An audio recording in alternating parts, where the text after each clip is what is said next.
Hello everyone, today's topic is comfort. What can we do to keep ourselves comfortable but also to comfort others?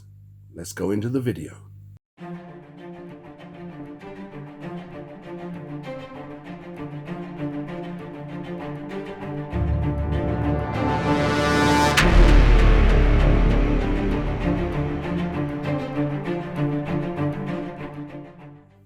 So, the lockdown continues and we're now into the second week, and this is the time when the boredom starts to set in. The first week was new, was different, was something unusual.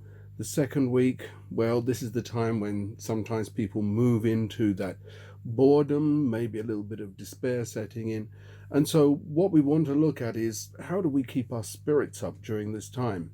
Now, one of the most important things that I would suggest is to get out in the fresh air. Now, I know that there's certain rules, and we're not supposed to go out too many people together. We're not supposed to spend too much time out, although no one's actually defined how long you can spend out. But for most of us, if you haven't got a garden, you've got a park. You've got somewhere to go where you can get out in the nature, and by God's grace, the sun is shining. It's so nice to get out in the sunshine. Okay, might be a little bit chilly and the wind is blowing, but that can be bracing. The fresh air blows the cobwebs out in the mind and gets us out and being a little bit active. And there's other things that we can do as well.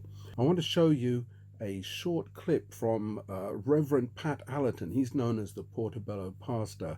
And as you can see here, what he's done is he's taken his car out on the street and he's playing music and praying for people who are in their homes. Now, I wouldn't necessarily recommend you go and do this because, of course, when he was doing it, the lockdown wasn't as tight, wasn't as strong as it is now. But isn't it amazing the reaction that he gets? So the vision is to go around the different streets in the parish, starting with the Portobello Road right here, and to set up a speaker system and then invite everyone from the comfort of their own homes and safety, or perhaps from their doorway, to join in singing an old classic and favourite hymn, and then I'm going to lead us all in the Lord's Prayer. So it's going to be very loud, very amplified, hopefully won't annoy the neighbours too much, but we're going to give it a go to try and lift spirits at this difficult time for us all. So let's see how it goes.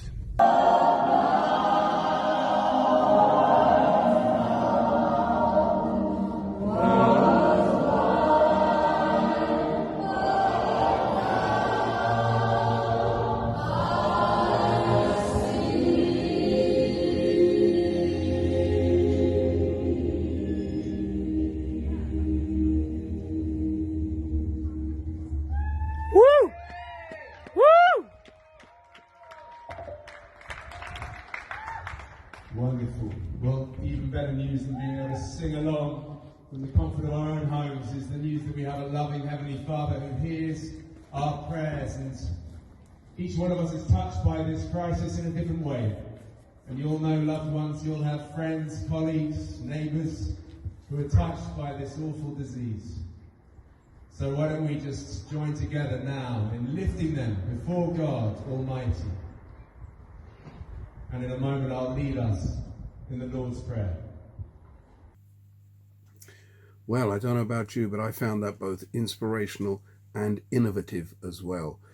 It's amazing what people can be inspired to do.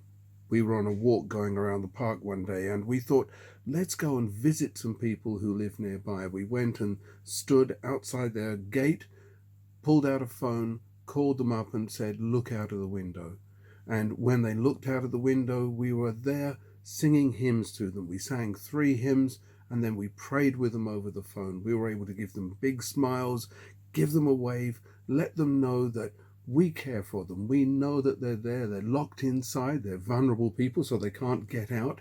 But we were there outside the gate, bringing worship to them so that they could still join in with us, even though singing over the phone is not the same necessarily as being in church singing, but still it's something that we can do to relieve and to comfort people today.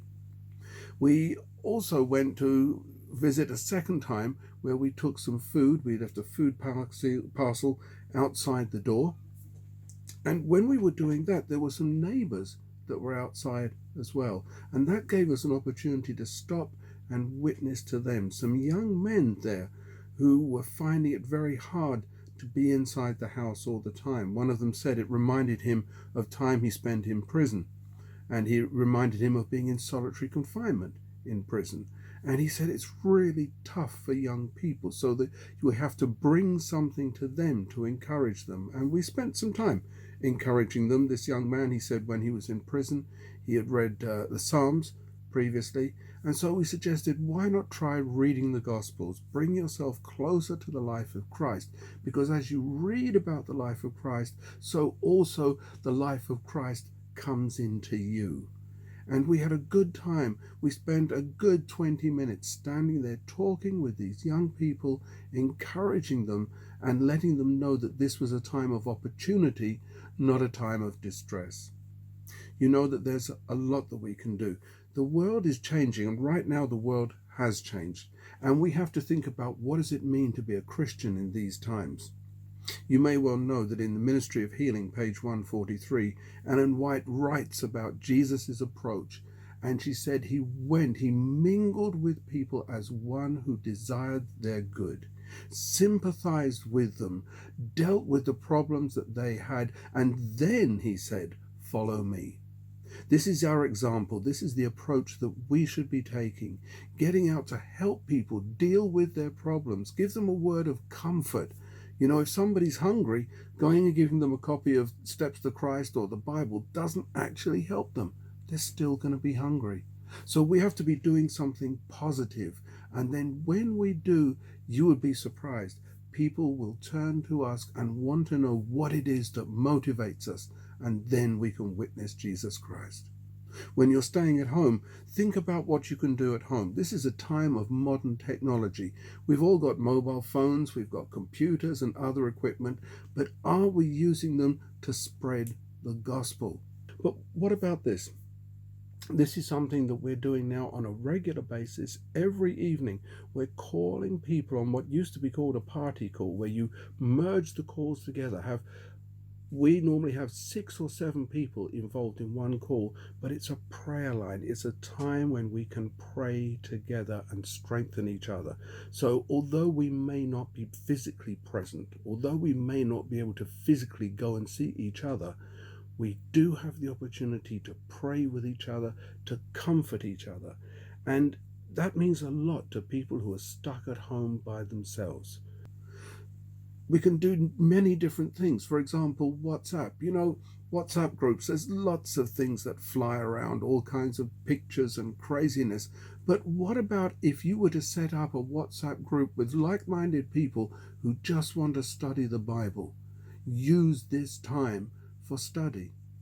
What about going on to Facebook? What about Instagram? What about TikTok? What about all these other areas where we can get in and present the gospel? Church is changing. No longer is church a place where you just go to and sit in a building. Church can be wherever you raise up the church. So you can be sitting at home, you can be on lockdown, but you can go on Facebook, call other people to come on, have a live session with them, worship God, share the word of God, study together. Use this time. And more than that, remember to comfort each other. Now's the time to tell our friends and our loved ones that we love them. So spend that time, think about it prayerfully, and then see what you can do to spread the gospel, to comfort others, to be not just their friend, but also someone who can sympathize with them. And you'll be amazed at what Christ will do in their lives and in your life as well. Stay with God, stay blessed, stay safe, and stay in the Word. Blessings.